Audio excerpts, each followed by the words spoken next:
Hola, soy Guadalupe Gamboa, periodista de la sección de Economía, y esta es una nueva edición de los Viernes Económicos. Hoy ya han pasado más de 100 días desde que inició el estado de emergencia y la paralización ha afectado la economía de la mayoría de peruanos.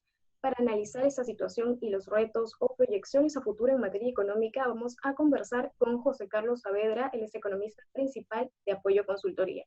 Bienvenido. Muchas gracias, Guadalupe, por la invitación. Bueno, para poner en contexto, la economía evidentemente está en una situación complicada, no solamente en el país, sino a nivel mundial. Hay bastantes aproximaciones, estudios del Fondo Monetario Internacional, del Banco Mundial. ¿Usted cómo considera que se ve al Perú dentro de este contexto? ¿Qué tan fuerte considera que ha sido el impacto económico de la pandemia en el Perú? Ese es un buen punto el que mencionas, que quizás a veces nos olvidamos, ¿no? Que esta es una crisis sin precedentes, una crisis muy fuerte y que ha afectado a todo el mundo, sin excepción. Y a todo el mundo lo ha afectado muy fuertemente, ¿no? En ese marco, la primera etapa de la crisis de cada país, de cada economía, se ha caracterizado por lo mismo, ¿no? Las economías han tenido que parar, han tenido que cerrar, han tenido que prohibir a las personas a trabajar, prohibir a las empresas a operar, y han puesto, ¿no?, en un coma inducido a la economía. Eso no tiene precedentes en realidad. Poco a poco, cuando la economía se empieza a abrir, asumiendo que la expansión del virus ha sido controlada, asumiendo, porque en muchos casos no ha sido controlada, eh, está el reto de cómo reactivar la economía luego de que muchas empresas han enfrentado gastos y costos sin generar ingresos, y luego de muchas familias han enfrentado gastos sin generar ingresos, ¿no? Es un reto enorme que tienen muchos países. En el Perú, particularmente, el golpe ha sido muy fuerte porque acá aplicamos una de las medidas más estrictas, una de las cuarentenas más estrictas del mundo. Por ejemplo, en otros países, sectores como la minería o los sectores exportadores no pararon, acá sí lo paramos. Es una de las más largas también, ¿no? Más de 100 días ya, eh, y el impacto ha sido muy fuerte. ¿Por qué? ¿Por qué tuvimos que aplicar, o en teoría, por qué tuvimos que aplicar una cuarentena tan estricta? Porque seguramente estamos dentro de los países con uno de los sistemas de salud menos preparados para enfrentar esto. Entonces teníamos menos margen de maniobra en temas sanitarios para poder enfrentar el virus. Y el tiempo de cuarentena de alguna manera se aprovecha para aumentar la capacidad del sistema de salud, lo cual es dificilísimo cuando todo el mundo, literalmente todo el mundo, busca equipamiento médico, etc. Entonces, a nosotros nos ha afectado más que otros países. El daño ya observado ha sido más fuerte del que ves en otros países, en buena cuenta por esta medida de cuarentena tan estricta que se ha aplicado acá. El BCR está estimando que la economía del país va a caer este año un 12,5%, traduciéndolo en términos sencillos. ¿Esto qué significará para los ciudadanos? En términos sencillos, eso significa que los ingresos de buena parte de la población van a caer fuertemente. Han caído fuertemente y van a caer fuertemente en comparación con los niveles usuales, ¿no? La economía había adquirido cierto nivel de producción y permitía que las familias accedan a cierto nivel de ingresos. Con esta caída tan fuerte de la producción, se generan menos ingresos y eso al final se traduce a que hay familias que reciben mucho menos ingresos que antes.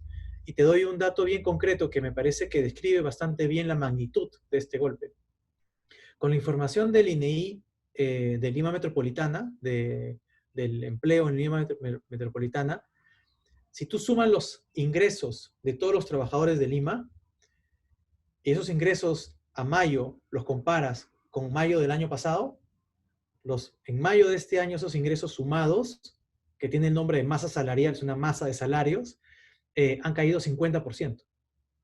El 50% en La, todo el país, 50%. En Lima, en en Lima. Lima, ¿qué es la información que hay disponible?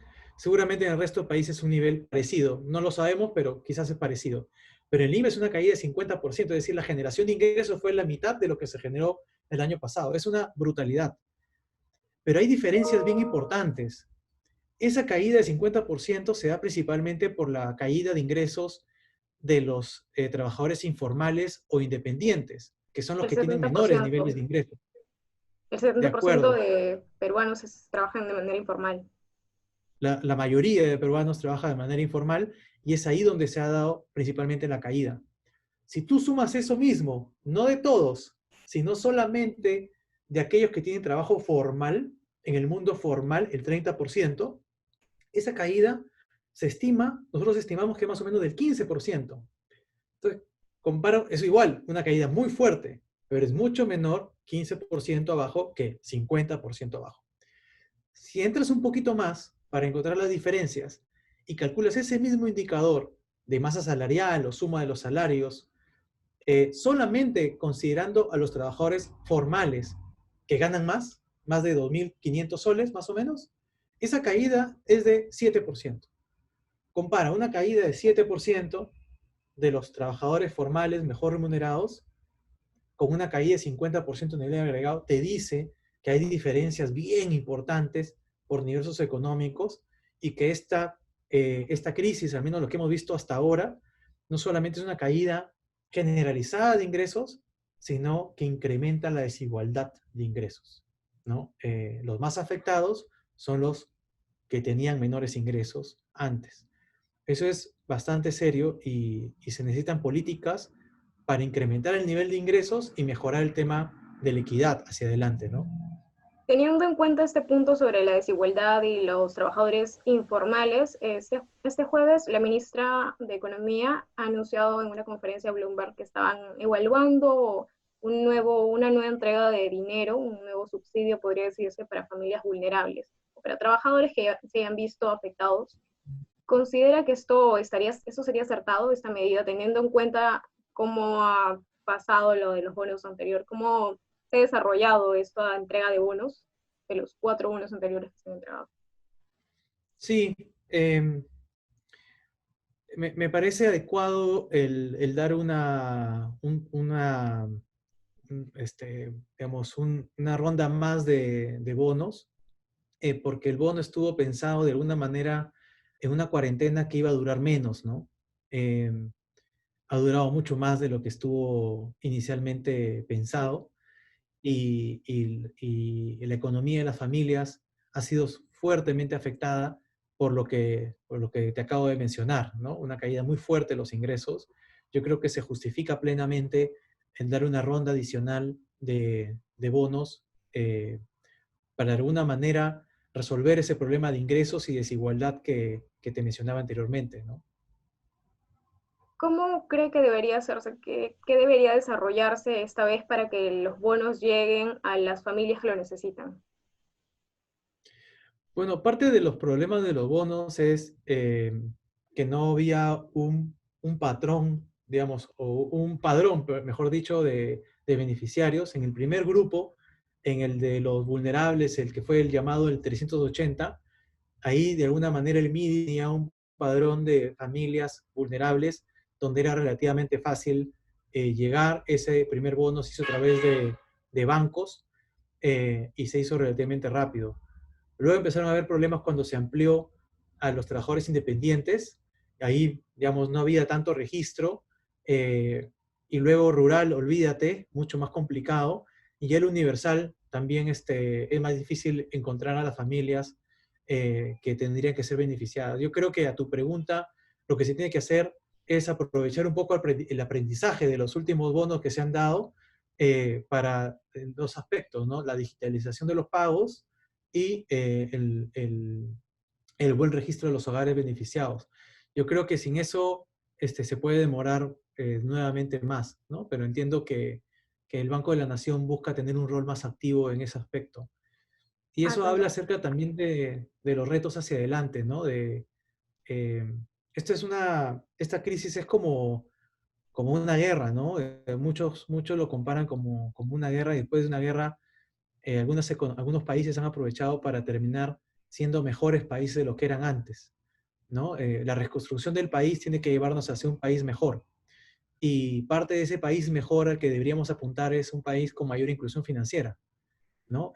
Con un mejor registro de los hogares y con un país en el que más hogares tengan acceso a los servicios financieros. Eso sería eh, clave aprovechar el momento actual para mejorar en ese aspecto, ¿no?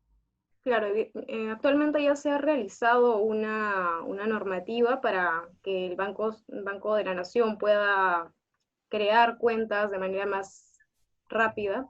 Así que esto podría acelerarse. Viendo las medidas que ya ha tomado el Ministerio de Economía, ¿qué cree que debieron implementarse? ¿Qué cree que faltó? Yo creo que cuando tú ves el paquete, digamos, de medidas del Ministerio de Economía, eh, se ve un buen diseño de medidas, ¿no? Tanto para la etapa de contención, en la etapa de contención en la cual la economía está parada, no tiene sentido hacer un paquete de medidas típico de gasto público porque no hay quien produzca, ¿no? Estás prohibiendo a la gente producir, no tiene mucho sentido aplicar una política tradicional. Y ahí se aplicó más bien medidas de liquidez para las familias, el bono, medidas de liquidez para las empresas, el reactiva, algunas medidas que alivien los costos de familias y empresas, es lo que se tenía que hacer en realidad. Quizás lo que pudo lo que se pudo hacer mejor fue la parte de implementación, ¿no? En el diseño me parece que estuvo bien, la implementación demoró, y el ejemplo más claro es el de los bonos, el que tú Eliminar mencionas, ¿no? procesos burocráticos, temas Sí, de procesos papeleo. burocráticos, exactamente. Y yo creo que algunos diseños del MEF han chocado con la burocracia y alguna lentitud también en otros aspectos, en otros ministerios, ¿no? Por ejemplo, la reapertura de la economía, creo que ha sido diseñado, pensada inicialmente de manera muy burocrática y creo que podría hacerse de manera más ágil sin sacrificar o poner en riesgo a la población en términos de salud, ¿no? Algunos ajustes se han ido haciendo al respecto, eh, pero creo que ahí la reapertura del sector formal es muy importante que esta reapertura sea bastante más rápida, ¿no? Pero a tu pregunta inicial, me parece que en el diseño de políticas ha sido bastante bueno en realidad, bastante en línea con lo que se ha visto en otros países y bastante en línea con lo que el país necesitaba en cada parte de la etapa. Ahora el reto es cómo reactivas la demanda luego de que las empresas y las familias han sido muy golpeadas en un periodo en que no han generado ingresos, pero sí han atendido gastos, ¿no? Puedes abrir toda la economía, eh, pero la demanda va a estar muy golpeada, ¿no? La demanda, me refiero al gasto de las familias, me refiero a la inversión de las empresas, van a ser bastante débiles porque las familias y las empresas tienen que recomponer sus balances, ¿no? Algunas familias se deben haber endeudado muchísimo y tienen que ahora ahorrar para pagar sus deudas. Las empresas, en un contexto así, con mucha incertidumbre, no necesariamente van a invertir, ¿no?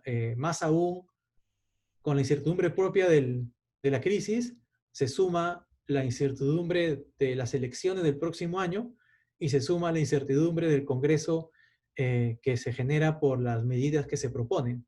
Entonces, eso creo que Respecto pone... Sí, dale. Sí, respecto al Congreso, durante la emergencia han estado planteando varios proyectos destinados a apoyar a la economía de los ciudadanos que puedan haber quedado en una situación complicada debido a la pandemia. El Congreso es un actor bastante importante dentro de esta emergencia, las leyes que se tienen que dar, los procesos que se tienen que dar, pero han surgido varias críticas a lo que han estado proponiendo. Especialistas indican que no está del todo correcto las medidas que han estado proponiendo. ¿Qué opina de esto? ¿Qué proyectos desde su perspectiva podrían afectar más que ayudar a los ciudadanos? Sí, es natural que en un contexto de crisis sin precedentes, diferentes actores o de diferentes lados, las autoridades busquen proponer medidas que con la intención de ayudar, ¿no? O con la intención de aportar a la solución. Pero creo que un problema importante es que las medidas para que estén, medidas económicas para que estén bien diseñadas, tienen que tener un debido proceso de diálogo, de conversación, de, de debate técnico, y creo que eso no se está viendo en el Congreso, lamentablemente. El diálogo entre el Poder Ejecutivo y el Congreso no parece ser el más adecuado, y el diálogo al interior del Congreso tampoco parece ser el más adecuado, porque hay medidas que se aprueban sin discusión en comisiones, ¿no? Y eso es, el no seguir el debido proceso genera el riesgo de tomar medidas que no toman en cuenta todas las diferentes dimensiones de las medidas que se van a aprobar. Hay medidas que pueden tener muy buenas intenciones, pero que pueden generar un daño muy importante. Por ejemplo, eh, el de la suspensión de pago de peajes, por ejemplo.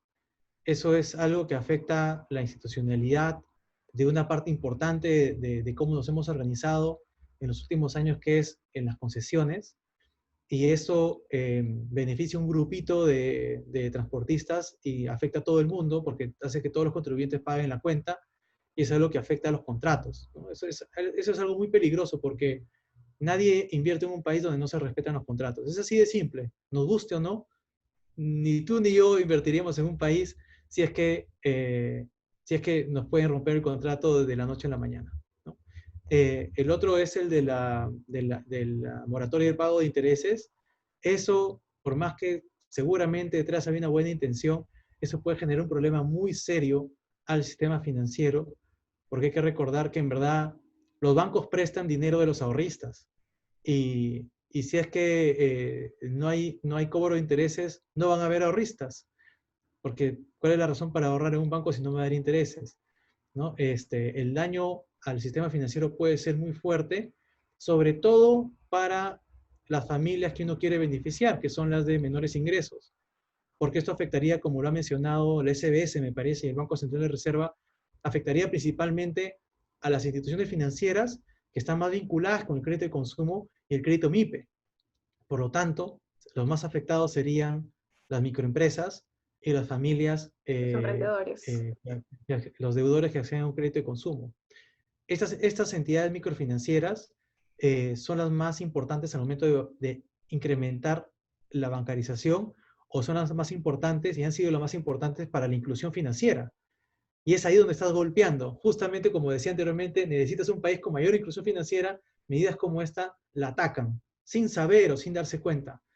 Y otro aspecto también, y podemos hacer una lista muy grande, en verdad, lamentablemente, de medidas que son muy malas y peligrosas para el Perú, está la de devolverle, entre comillas, devolverle a los aportantes de la ONP su dinero, Claro, que cabe muestra un desconocimiento mencionar que no hay total un de cómo es el fondo. sistema.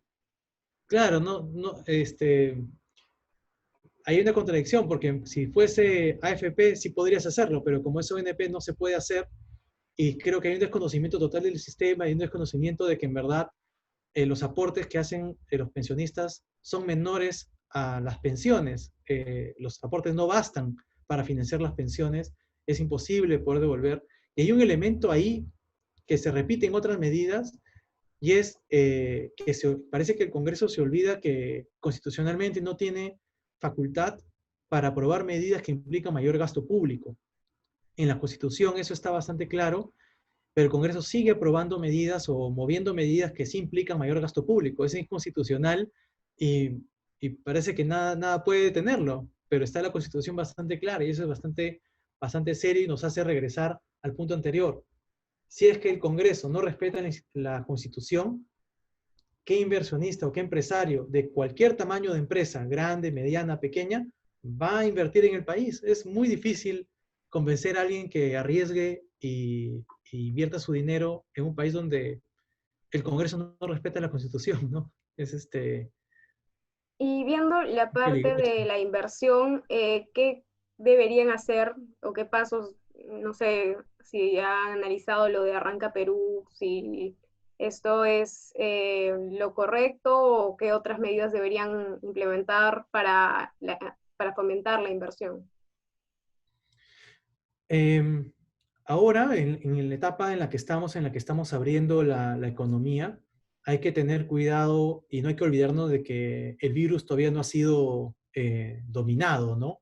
Eso es algo que no debemos olvidarnos y parece que algunos se olvidan cuando piden una apertura total y sin restricciones. Hay que tener mucho cuidado con eso porque en otros países se ha visto un rebrote del virus. Eso es algo que no podemos tener acá. Es un lujo que no podríamos tener. Sería muy dañino para la población tener eso. Entonces hay un elemento a siempre tener cuidado, el tema de protocolos y de cuidar que el virus no se extienda. Eh, pero además de eso, aparte de eso, es importantísimo que la apertura de la economía venga acompañada de un incremento muy fuerte de la demanda de las familias y de las empresas. Como eso es muy probable que sea de manera bastante gradual y lenta, por lo que hemos estado conversando, es importantísimo que el Estado, a través del gasto público, de alguna manera compense esa menor demanda de empresas y familias con gasto público, ¿no?